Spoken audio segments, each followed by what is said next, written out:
Welcome back to the channel, everybody. I'm Dino.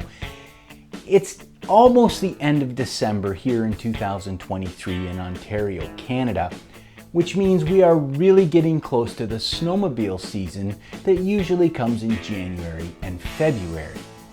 But until I can get out on the trails with my 2018 Ski-Doo Renegade, there's a little bit of maintenance I need to do to the TS skis on the front. And that is changing out the Carbide runners. So today we're gonna do just that, and I'm gonna show you how it's done. So why don't you sit back, grab yourself something warm to drink, and enjoy Dino's Tinker Shed. Snow is coming, I promise.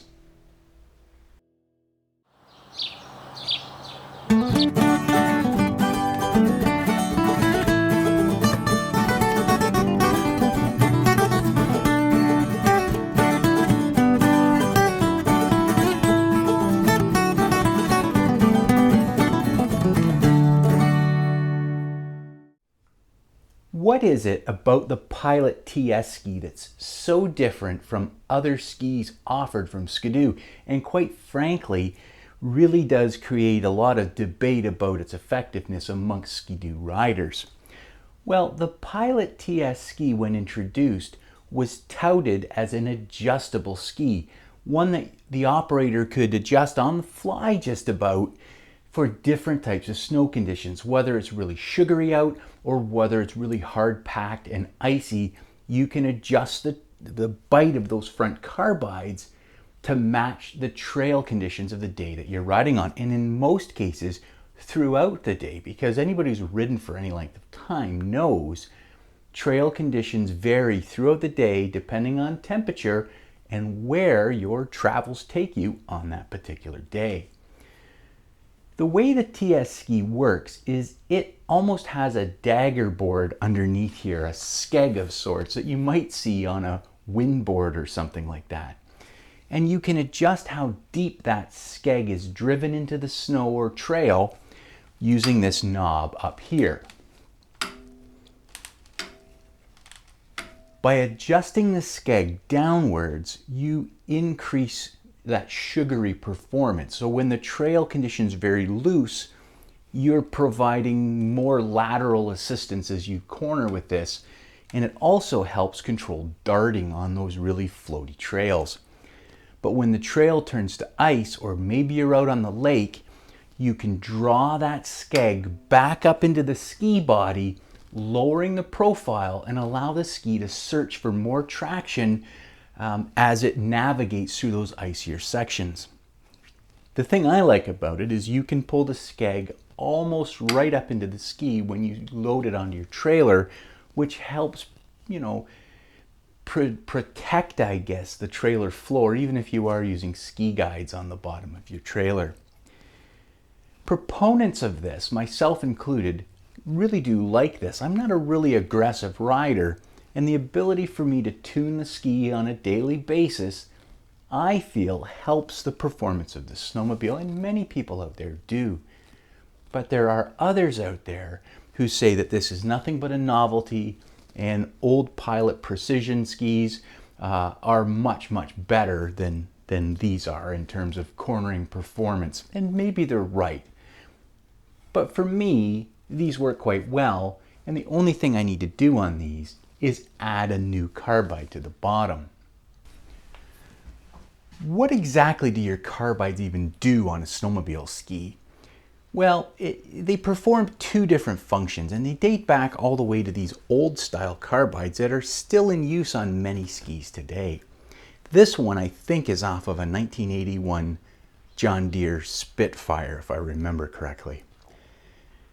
The purpose of old-time runners like this, even before they put carbide on them, was to provide a little bit more traction on hard-packed surfaces, but also provide some wear resistance when you're crossing things like roads or maybe into a fuel station where they have concrete around the pumps. This consumable item would wear down and provide protections for your steel or later plastic skis like we have today. At some point, they started to braze high-speed carbide onto the bottom of these runners. And that did two things. One, it extended the life between changes of those runners that you had to do. But I think more importantly, it provides a little bit more grip on icier trails or on lakes because the carbide tends to stay a bit sharper than these rounder bars. Of course, these are a consumable item, and eventually they end up looking like this. This one has no carbide left in the main body and just a little bit left up near the toe. And as you can see, once the carbide goes, they wear out very fast. These came off of the same snowmobile. This one just happened to have the carbide knocked off it. So your Pilot TS skis, the runners on there, the carbides, perform those same functions. They protect the plastic ski and they offer some additional grip on icy conditions, but they are not bolted on the same way that a traditional carbide runner is. I'm going to show you right now how to change these out and refresh your skis to an almost new condition. Let's start right now. The first thing we need to do is remove the ski body itself, and to do this, your ski is really only held on with one bolt here. On the outside, we're going to use a 16mm socket, and on the inside, a 15mm open-end wrench. We're just going to remove this fastener altogether. And you can use an impact. Some people prefer not to. For this course, or this exercise, I'm just going to use the ratchet.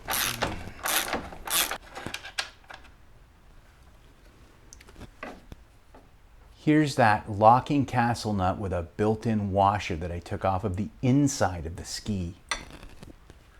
Now I can just pull this out and the whole ski should drop down.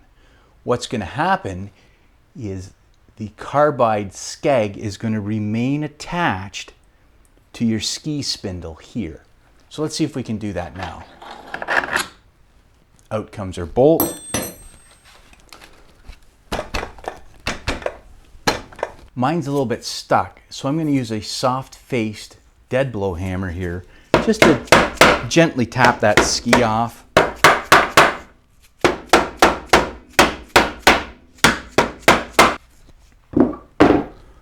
There we go. I just pry it off.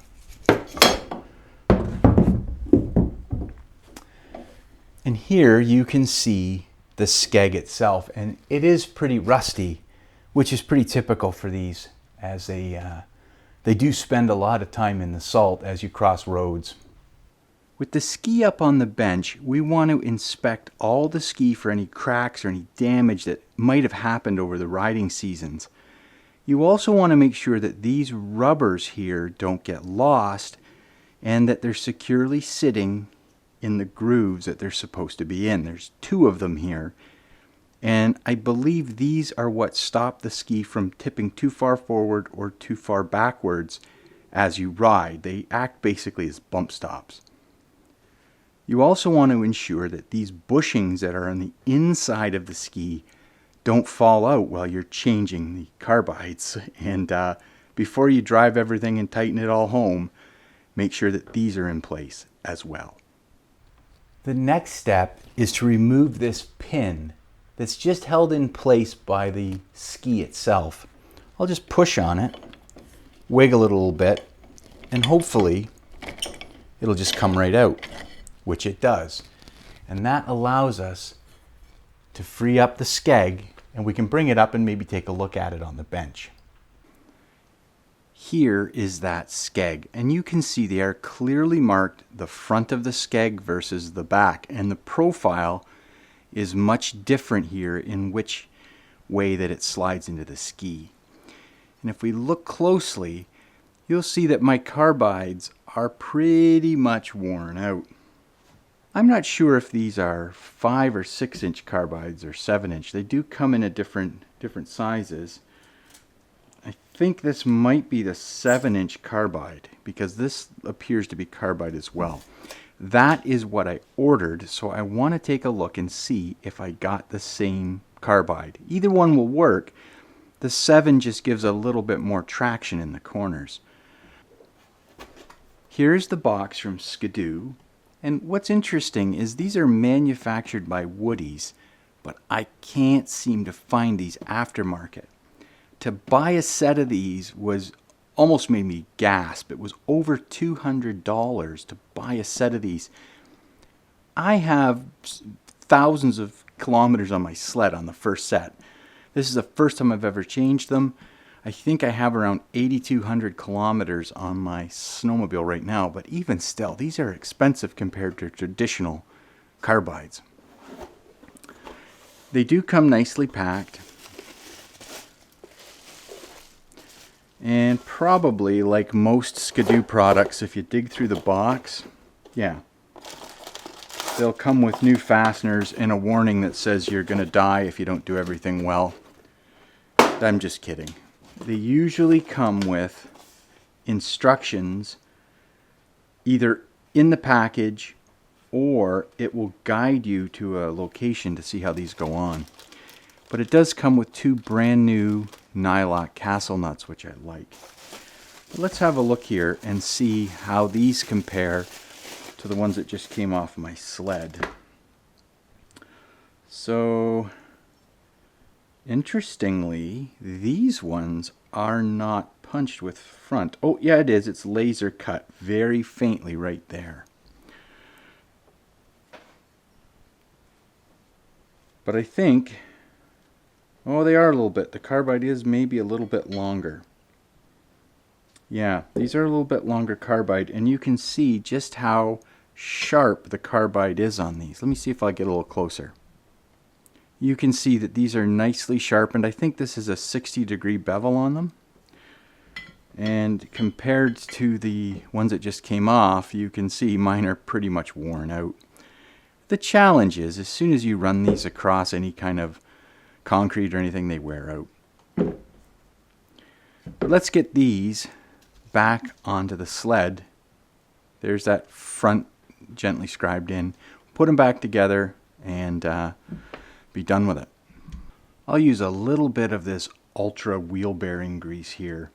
I just always keep this with a brush, and I'll apply this to the spindles and to that pivot pin that sits inside the skis. You could use a low temperature grease on this, but I really don't find it makes a big difference. You're really just trying to stop any rust or corrosion from settling in, and this will do just fine.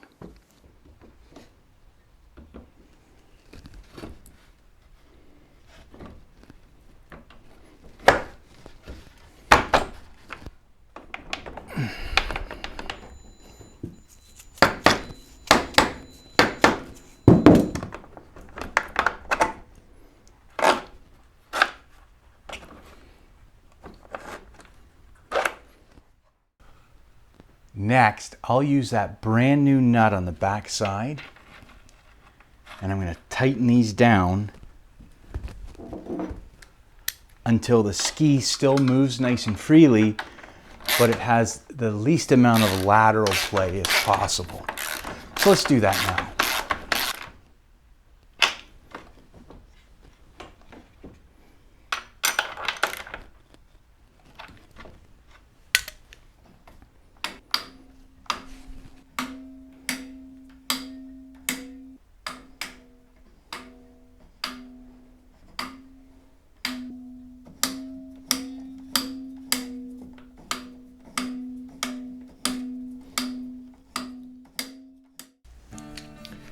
And that wraps up today's project. It really is that simple.